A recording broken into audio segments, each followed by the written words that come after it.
we are going to jump right in and start doing some cross product stuff to get this section over with, so we can move on. I think I've covered most of the situations yesterday. I just want to do examples of them now. So first one we're going to do is find the area of a parallelogram. So this would be question 16. And the point's going to be 1, 2, 3. Q is, oh, sorry, I scanned wrong. I'm looking at two questions at once here. 1, 1, 2, there we go. Q, 3, 2, 5. R is 5, 8, 13. And S is 3, 7, 10. And we're being asked to find the area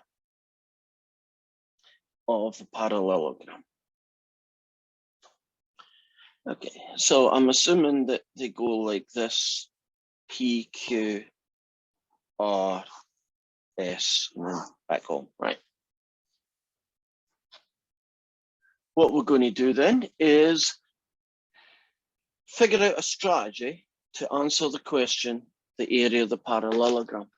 So I'm going to pick a point, P, and I'm going to find PQ. That's going to be my first vector. And then I'm going to find PS, which is going to be my second vector. And I already know what the area of a parallelogram is. Isn't it the magnitude of the cross product of two vectors that make up one corner of the shape? Are we comfortable with that as a strategy? PQ, PS, cross product, magnitude of it, area of parallelogram. There's no particular reason why I chose P. Couldn't I have done QP and QR? Couldn't have done RS and RQ? Couldn't have done SR and SP, right? As long as you got two guys together, the rest you get for free. So I need to find PQ. And the way I do that is second takeaway first. So 5 take away 2, 2 take away 1, 3 take away 2. And then I'm going to get PS. And I'm going to do that using the 2 take away 1 thing. So 3 take away 1, 7 take away 1, 10 take away 2. And I'm going to do cross product. So it's going to be an I, going to be a J, going to be a K. Make this one the first one. Make this one the one underneath. And it's going to be so many I's, subtract so many J's, plus so many K's. Right, cover up the I's and you get major 8, take away minor 12, so -4.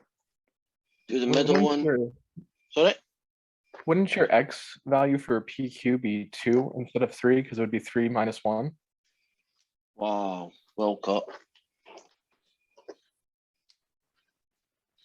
8 take away 12. Okay, didn't matter to that one. Will matter for this one.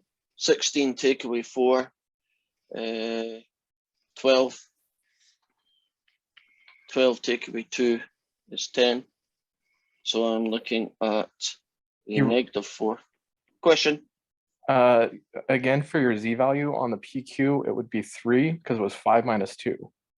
What on earth am I doing today? I think you just reversed your Z and X. Is all that. Oh, that wasn't too bright. Okay, double check through all my answers then. So we're going to go 8 take away 18. 8 take away 18 is -10. I should slow down here. Middle one, 16 take away 6, it's going to get 10. And then 12 take away 2, wow. There's no significance in those numbers all being the same. It just happened to be that with this change of sign. And so the area of the parallelogram is going to be the magnitude of this vector. So that I should be able to do correctly is the square root of 300. Oh, I should check the answers. Give me a second to click on this. That should be 10 root 3, I believe. Let's see what they have.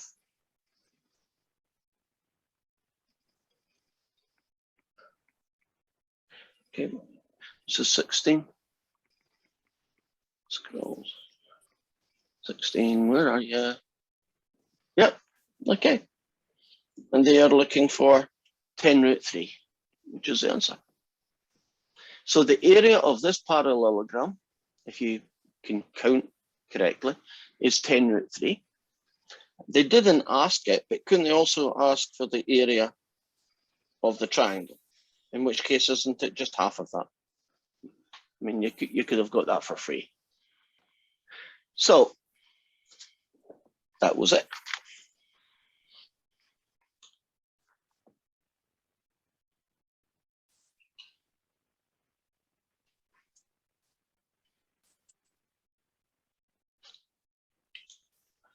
Question 17 asks us for a thing called a non-zero vector orthogonal to a plane.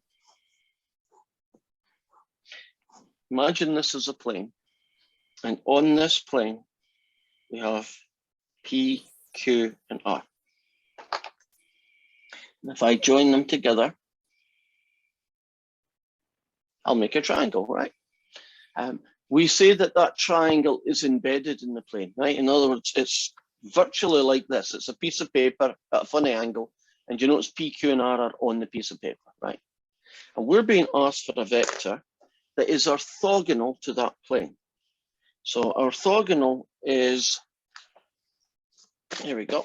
Imagine this is a plane. That pen is orthogonal to it. It makes a right angle with the plane. I'm not doing this question, but we're doing how you would approach it. I basically want to know a guy like this guy here. I'm going to call him N because a guy call him something, right? That's the fella I want to get a vector for. Any suggestions how I could find the components of this orthogonal vector to the plane that they want? And think cross product.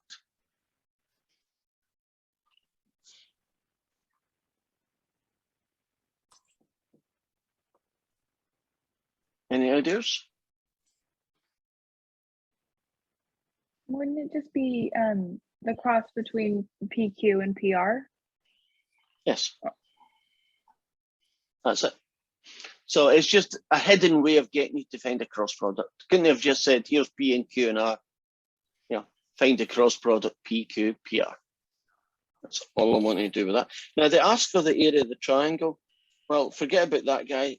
Can't you just take this fill and do the usual magnitude of cross product and half it, right? And that would get you that one.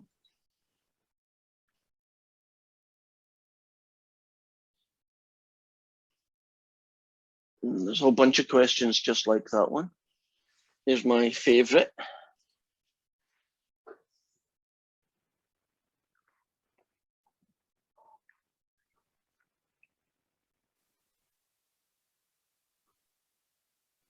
Right, the parallelepiped thing. And the questions that do that are 20, 21,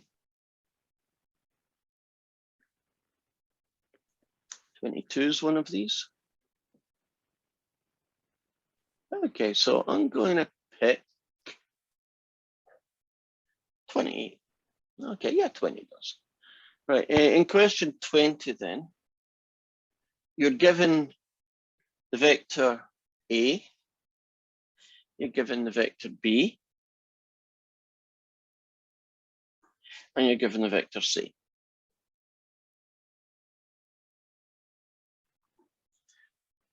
And the volume of one of these parallelepipeds, you know, the thing that looks like a 3D version of a parallelogram, one of those guys, is A dot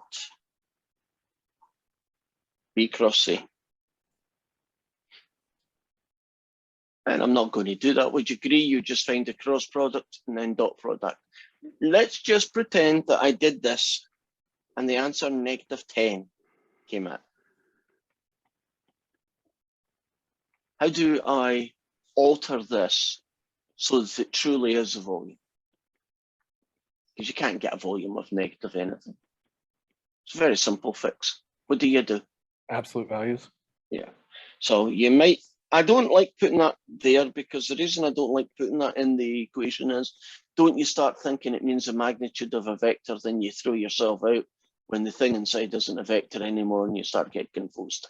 So I tend to not have it. And I just basically, if I see an answer like that, I just turn it into 10 and I'm good. Are you cool with that? You know how to do cross products, you know how to do dot products, so I don't want to take up our time with that. The next one I will do.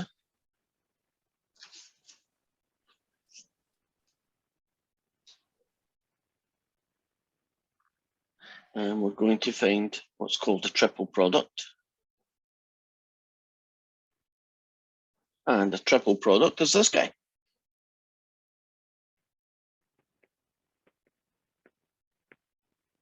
But a triple product is allowed to be negative. You know, like a dot product is allowed to be -2, 0, and 2. A triple product is allowed to be negative. It's only when the question is involving you finding the volume of a parallelepiped that you have to change this. If the question is just a straightforward triple product, you do that. So I am going to do this fella. Which one am I doing anyway? Does it really matter?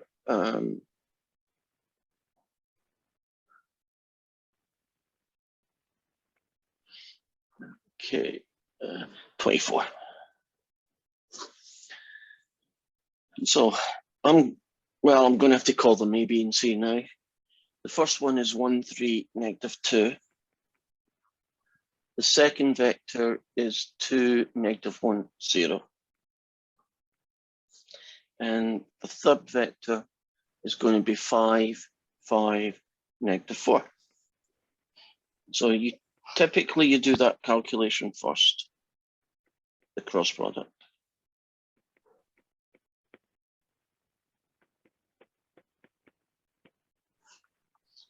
And B is this one, and C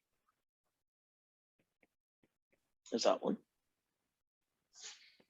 And 4 take away nothing is, oh, forgetting my thing. So many I's, take away so many J's, plus so many K's, right, now I'm ready. 4 take away nothing is 4. -8 take away nothing is -8. And 10 take away -5 is 15. So I've got the vector 4, +8, 15.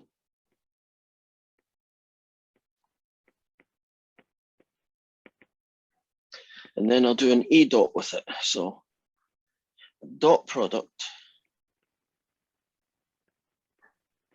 is 1, 3, -2, dot product with a 4, 8, 15. And 1 times 4 plus 3 times 8 plus -2 times 15. And I get 4, add 24, take away 30. And in this particular case, I get the answer -2. And it's okay to be -2. It's not okay for a parallelepiped to be -2, in which case make it 2 if that happens, but it's okay for a triple product to be negative. Right? Now here's a little extra that they tagged on. Are these vectors coplanar?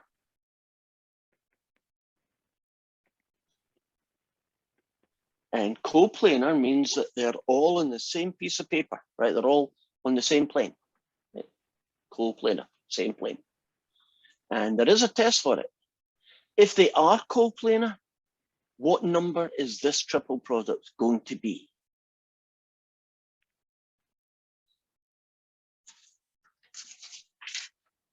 So if the vectors A, B, and C are coplanar,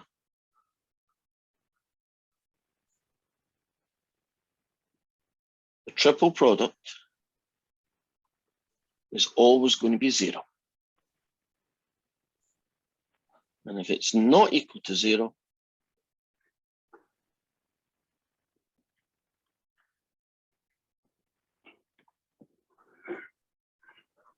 then it's not coplanar.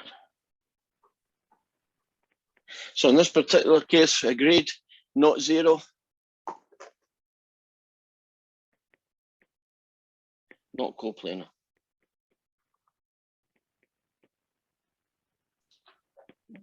So coplanar would be like having these 3 pens all on the same piece of paper, right? That's coplanar.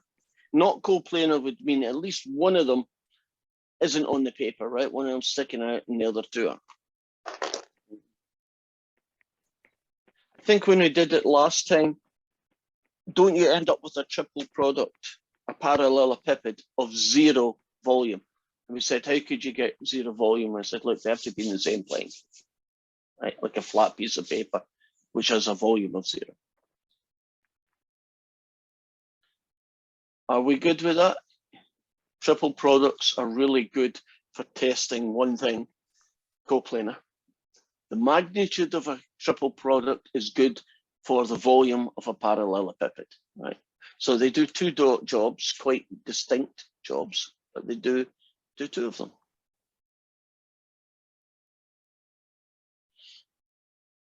And I'm just looking at how they phrase that type of thing.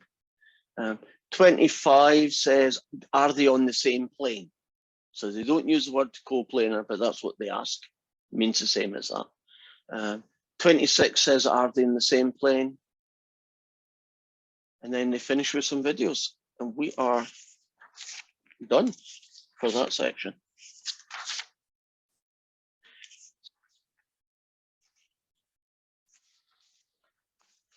Any questions before we move on to our next section?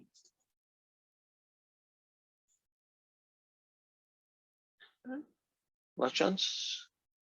Okay. We're almost finished chapter 12. One last section.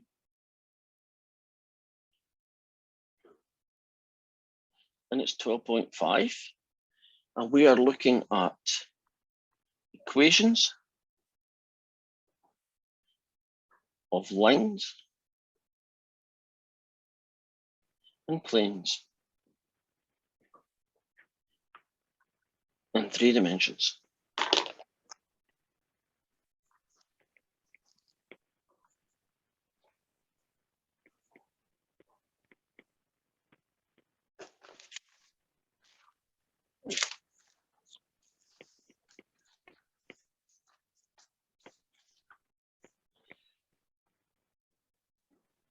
The adaptation to what we know in 2D is a little bit, is quite different than you might expect. So let's start off with basics. What does a line look like in 2D? Well, that's a line. And don't lines have equations like y equals 2x plus 3? That is a line in 2 dimensions. Let me see if I can find this guy. That is not a line in 3D.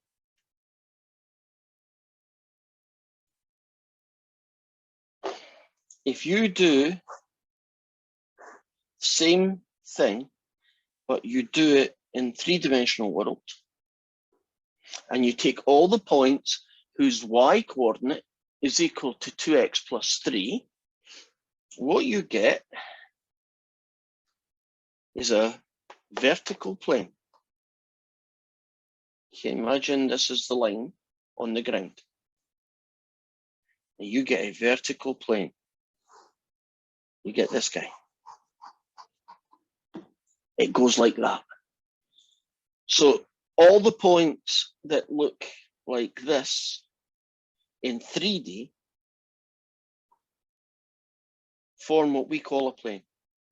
A plane is an infinite flat piece of paper that is not the equation of a line then, right? For an equation of the line, don't I want this pen, right? I want all the points on this pen. That would be a line in 3D, right? So how do we come up with an equation that does that? I'm going to click in here for a second. Oh, no, that's not what I wanted. Right, give me a few seconds. Right, while I'm doing this, go and put your names down for attendance so you're not wasting your time. I'm trying to get some 3D graphing software. I know we've got some. The one I found was 2D, and that's not the one I want.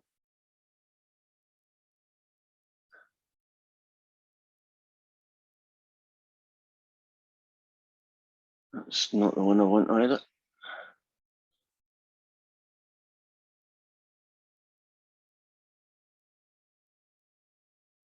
There, got the damn thing. Right. Okay. Let's show you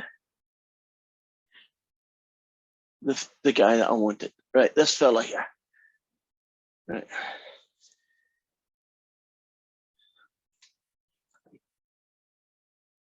Kira, you're going to help me out here if I screw this up. I'll try what I think it should do, and it probably won't, which is just type it in like that. Oh God, look, it's doing exactly what it should have done. Can you see the line I'm talking about, the plane? You see that blue faint plane? That's what it looks like in 3D. Okay, I've got that guy up.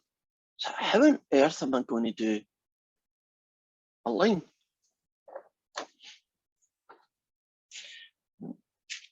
Going to have to introduce you to a guy that you've not met before. It's called a space curve. A space curve is normally written down like that. It's essentially a vector equation. And a space curve has this essential format.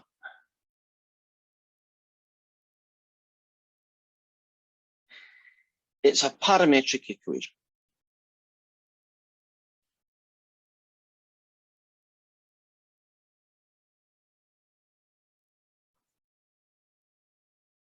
So, for example, a space curve would look something like this.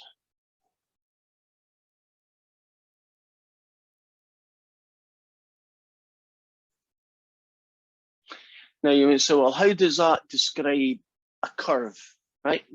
You know, like a spiral or a happy face curve. How does that describe a curve in 3D space? For any given value of t, you will calculate the sine of t, the cosine of t, and t. We call this a position vector.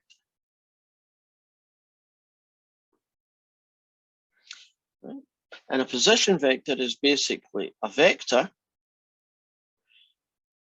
that starts at the origin, which isn't typical. Vectors normally start anywhere you like.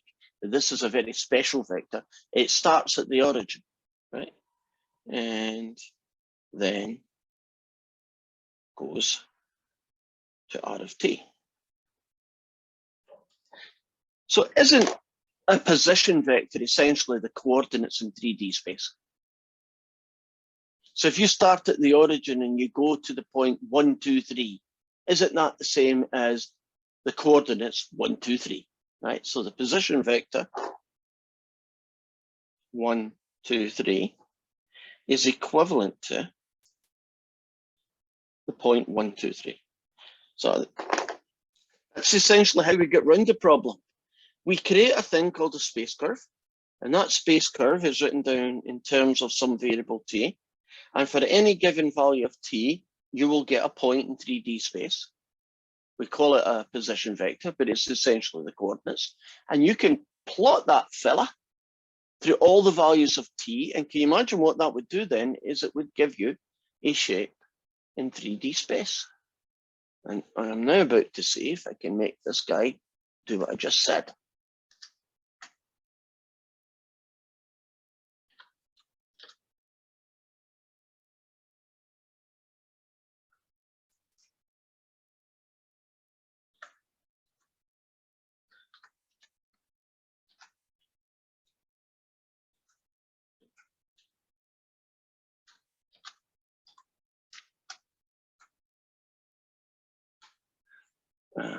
Oh, sorry. I'll show you what I was typing there. I get caught up in my job. Right. What did you just do there?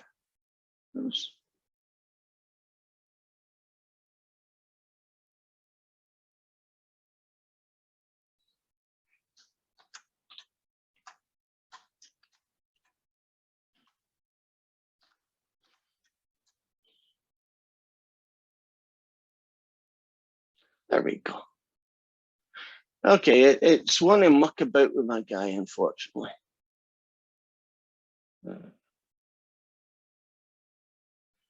I don't know. I must have hit a key when I was changing over and I screwed up majorly. So let's just get rid of that one. Delete it. All right.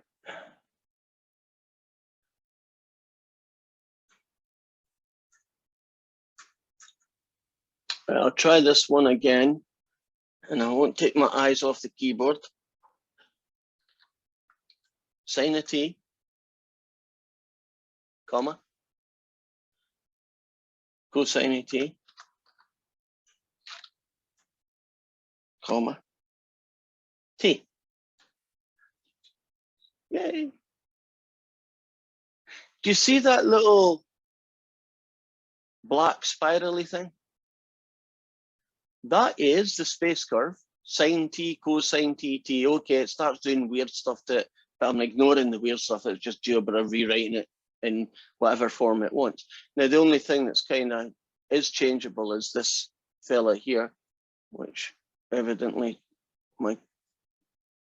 I've broken the thing, but it's only going from, that'll help.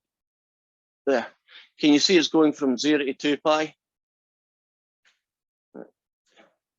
I have no control over my keyboard, but I was going to click that and make it 0 to 4 pi or whatever. But at least I got the gist of it. Now, this thing's called the helix. It just looks like somebody took a bent piece of wire and went vertically. If I orientate it, if you were right above it, flying above it, what you would see is a circle. A helix is basically a spiral circle. You can see it's going upwards. Now, if you change your formula and, oh, see, now I can get control in my mouse, and you put a 2 there, and I put a 5 there, and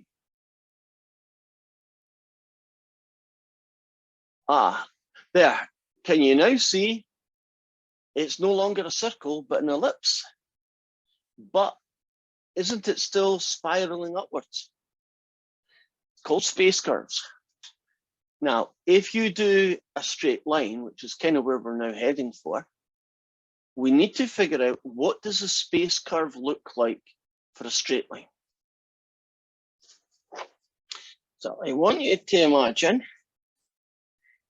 that I'm drawing a straight line in 3D space. Right? This pen is meant to be in 3D space, which it is. I'm now drawing it, and it's this guy here, right? This is my line, L1. And it's pointing in that direction, right? You see my guy? The way that we describe a line in 3D is we need two things. We need to know a point on the line.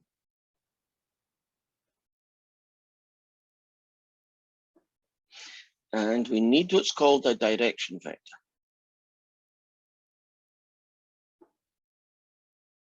And the point in the line P, I'm going to call that guy x1, y1, z1. And the direction vector V, I'm going to call that guy A, B, and C. And with only those two pieces of information, I can create the space curve. So I want you to imagine that that there is the point P, and that the vector, the direction vector, is just a vector pointing in that direction, right?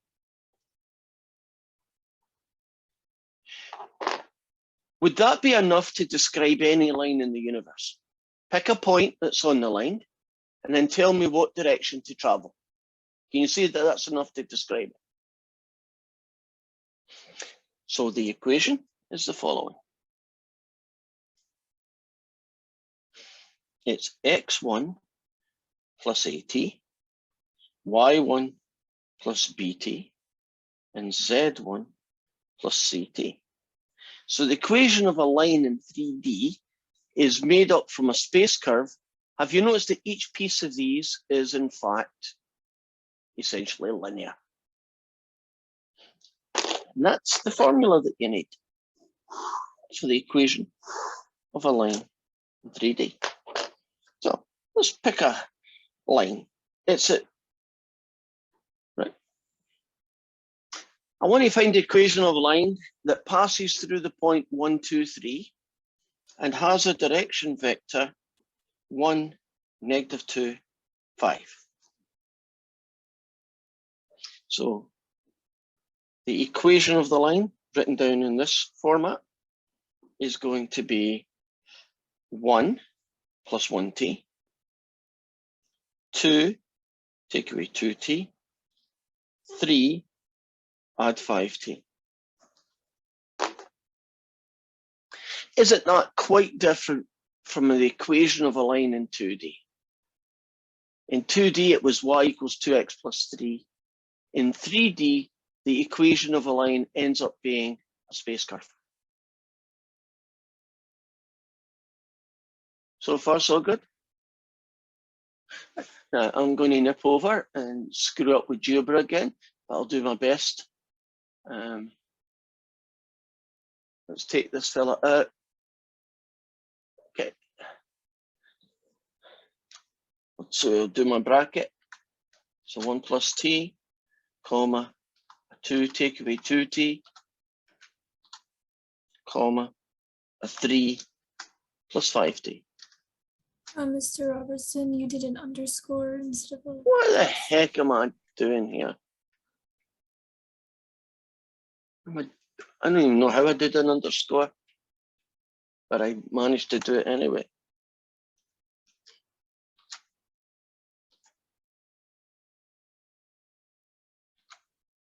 There we go.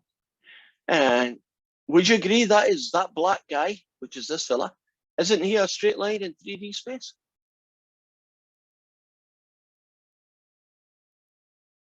Kind of cool. Any questions about how to create an equation, how to create the equation for a straight line in 3D space? As long as I tell you the point P and I tell you what we call the direction vector, we can do that.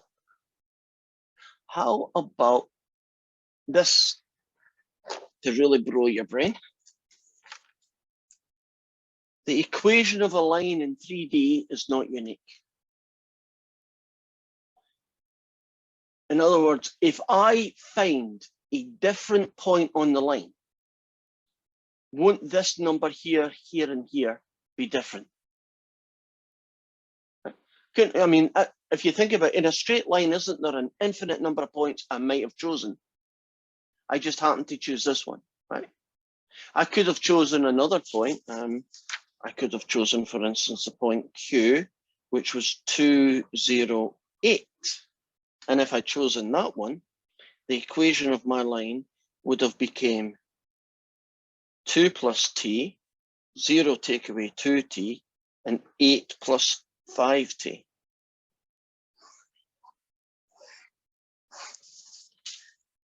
Since the equation of a line in 3D space is not unique, right? In other words, there is lots of different answers to it. And would you agree that these two are distinctly different, right? Now, my direction vector was 1, negative 2, 5.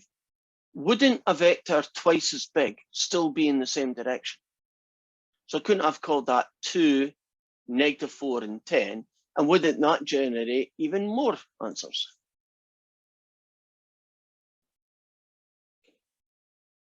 So I guess it's a problem, or it's just a reality, that we do not have uniqueness now. If I went and said to you, here is a straight line in 2D space, would you agree that as long as you write it in the form y equals, aren't you only going to get one answer for every straight line in 2D space? But in 3D space, isn't there a whole load? Now, how might that cause problems?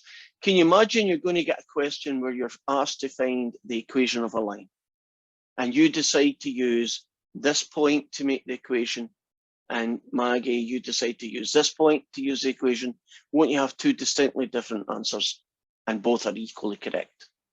And I'm just hoping that WebAssign is clever enough to know how to cope with that situation. So let's do a very basic question. I would like to know the equation of a line that passes through these 2 points. Wouldn't that be like a way back in Math 94, find the equation of a line that passes through 2 points? Here, find the equation of the line that passes through these 2 points. Now, I only need 2 pieces of information. Don't I need to know a point on the line? Can I pick this one? Sure. Could I pick that one? Sure. Can you see how WebAssign might have a problem? Well, we pick the first one all the time. That way everybody's getting the same answer, right? So they won't call them P and Q. They might just say, 1, 2, 4, and that one. So we'll pick that one. So little asterisk, pick that one. How am I going to find the second thing that I need? My direction vector. Use PQ. That's it. And just to keep life simple, well, we always do P to Q, first to second. Because if you do Q to P, you will get an answer, but won't it be yet a different answer than the other answer, right? So I'm trying to just make us do it in a set way so that we all end up getting the same kind of answer, right? Well, in this case, if I can count, 1 take away 1 is 0, which is good. Negative 3 take away that is negative 5, and 5 take away that is 1. And that's essentially going to be my ABC, and this is going to be my X1, Y1, Z1. So the equation of my straight line using space curve is going to be 1 plus none of them, 2 minus 5 of them, and 4 plus 1 of them. Do you notice that this term only has a number? It doesn't have any t's in it. You see that? That's almost certainly because the vector line that we're doing is either vertical or horizontal to one of the axes, right? One of the axes doesn't have any value to it, right? It's the same number. In this case, the x coordinate is always going to be 1. So that would look like, if we do this as the x-axis, it would probably look like a guy going that way. Now, there are 3 different versions of how to write the equation of a line. There's the first one, using a space curve.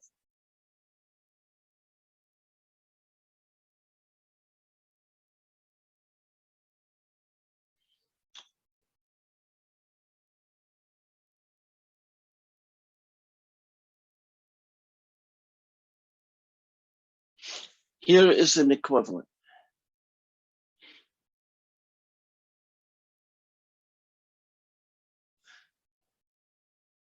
This is the straight line. That's a space curve.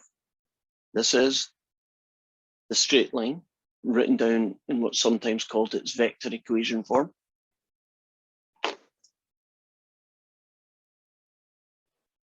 I have a question. Yes, So that first one, it has pointy brackets because it's the position vector. So that's why Yes. it's not like parentheses for the first one, it's pointy brackets. correct. Okay. So when I use the pointy brackets, as you call them, that's a good name, the pointy brackets, I'm talking vectors. When I use curve, I'm talking coordinates. And here's something quite weird. I'll tell you right now. If you put a P with a little hat on it, you now have the position vector of P.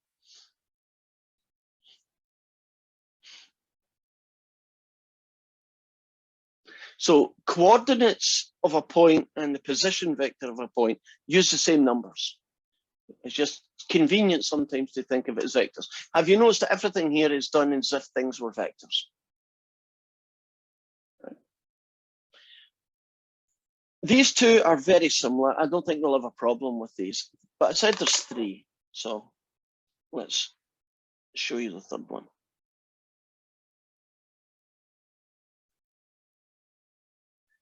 So the one that uses the space curve is the parametric equation. The one that looks like this is called the vector equation. The third one that you will see from time to time is called the symmetric equation.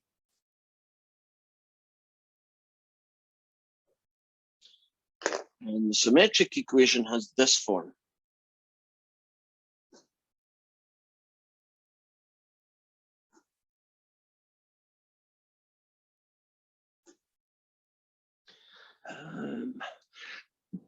Where would it go? Do you remember the sine rule? I know it's ages ago. Remember the sine rule? Something equals something equals something. It's not connected to the sine rule, but isn't it written in the same format as three things equal to each other at the same time? This is called the symmetric equation. So in the example I've got here, it would be x minus 1 over 0 equals y take away 2 over negative 5 and z take away 4 over 1. But you know that nobody in their right mind in mathematics would ever allow x minus 1 over 0 to be written down. So when that happens, and the symmetric equation format is very clunky, so I don't like using it, but when this happens, you have to adapt the equation. And you basically just put that. So when you see an equation of a line written in this very clunky format, you're looking at the symmetric equation of a line. Me personally, I don't like that format, but it does happen. So I want you to experience it. The one out of the three I prefer has always been the space curve. I think that's in that kind of compact, right? It's got, to me, it's got a lot of style points to it, right? It's the simplest way to write it. I push, I'd go vector if you had to make me, and I'd keep away from this unless you told me I needed to. In my opinion, that would be the order in which I would tell someone the equation of anything. Okay. How are we doing so far, guys? Are you happy about equations of lines? So a little puzzle to finish with.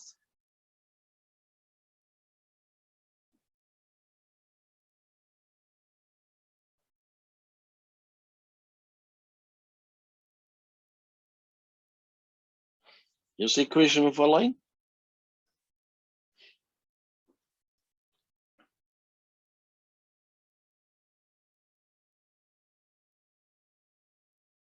Here's the equation of another line. Since lines have an infinite number of equations, couldn't these two lines be the same line? But couldn't they also be totally different lines? you can't eyeball it, right? You can't just look and say, well, they both have a 1, so they're probably the same straight line, although that's at least helping. And, oh, another idiosyncrasy. Do you notice that this one uses T and that one uses T's? This T is not the same as that T. So how would you prove that 2 lines were in fact the same line? How would you prove that 2 lines were the same line? Would you pick a T value and then use cross product?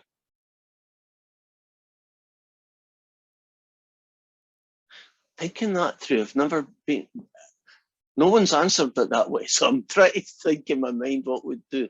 If you pick a T value, the same one or a different one? No, Same for both of them. right, so you pick T equals 1. What that will tell you is a point on each line. And then you would project it to the origin cross product. It wouldn't work, but it's interesting. Now I thought it through. We got seconds there. I mean, just right out the box. No, I've not helped you at all, right? Any other thoughts? But I like your thinking. Could you like take just the direction vector part and then find the dot product and then say if that was 0? So you wouldn't take like the point part, you would just take the direction vector part. Uh-huh. So And like if it was 0, 4, what would that be telling me? something. It would be telling you that, That- wouldn't they be orthogonal? No, yeah, that would be if they were that one. But if you did the dot product, couldn't you prove that they were parallel by saying the Yeah. angle, right? And if 2 lines are going to be the same line, don't they have to be parallel? But you also need to have one more, because couldn't they be parallel and still different? So how do you get them together, or to check if they ever will be together? So you could take the direction vectors and prove they're parallel. I like that, that's a good start. But there's a second piece to the puzzle. How do you prove that they're the same?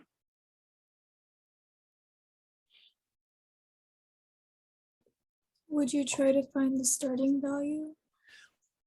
Or very close, Maggie, you're almost at it.